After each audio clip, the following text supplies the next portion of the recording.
Hello అండి. ఈరోజు మనం బూందీ లడ్డు చేసుకుంటున్నాం. బూందీ లడ్డు కోసం 1 కేజీ బేసన్ తీసుకోవాలి. 1 కేజీ బేసన్లో ఒక పించ్ ఆఫ్ సాల్ట్ అండ్ ఒక pinch of baking soda add చేసుకోవాలి. అలాగే కలర్ కోసం ఫుడ్ కలర్ లేదా టర్మరిక్ పౌడర్ వేసుకోవచ్చు. దాన్ని మంచిగా లూజ్గా కాదు, టైట్గా కాదు, దోశ బ్యాటర్ కంటే కూడా లైట్గా కొద్దిగా లూజ్ ఉంటే సరిపోతుంది.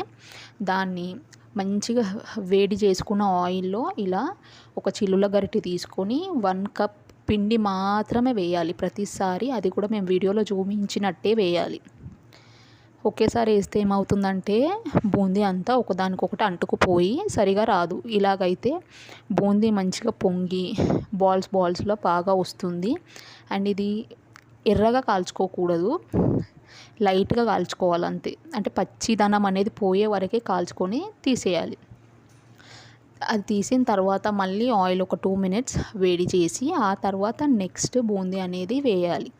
అలా ప్రతిసారి బూందీ తీసి మళ్ళీ కొత్త బూందీ వేసే టైంలో 2 మినిట్స్ గ్యాప్ అనేది ఇవ్వాలి. అంటే ఆయిల్ వేడిగా ఉంటేనే బూందీ బాగా వస్తుంది.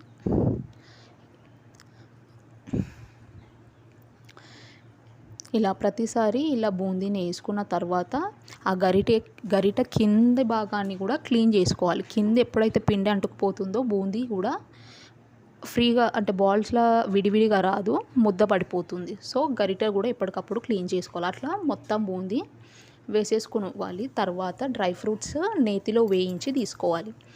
ఆ తర్వాత షుగర్ సిరప్ కోసం 2 కేజెస్ షుగర్ని కొద్దిగా వాటర్ వేసి ఒక 10-15 మినిట్స్ నానబెట్టుకున్నాను.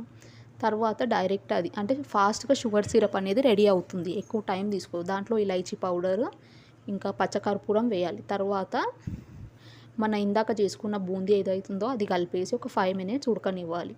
దింపే ముందు అందులో డ్రై ఫ్రూట్స్ ఇంకా గీ కూడా వేసుకోవాలి. తర్వాత ఒక 10-15 మినిట్స్ అట్లా టైం పడుతుంది బూందీ చల్లారడానికి. చల్లారిన తర్వాత మనం అంటే వాటర్లో పెట్టి కూడా చేయి తడుపుకోవచ్చు. ఏంటంటే కొంచెం షైన్ వస్తుంది. అలా వద్దు అనుకున్న వాళ్ళు డైరెక్ట్గా లడ్డూలు కట్టుకోవచ్చు.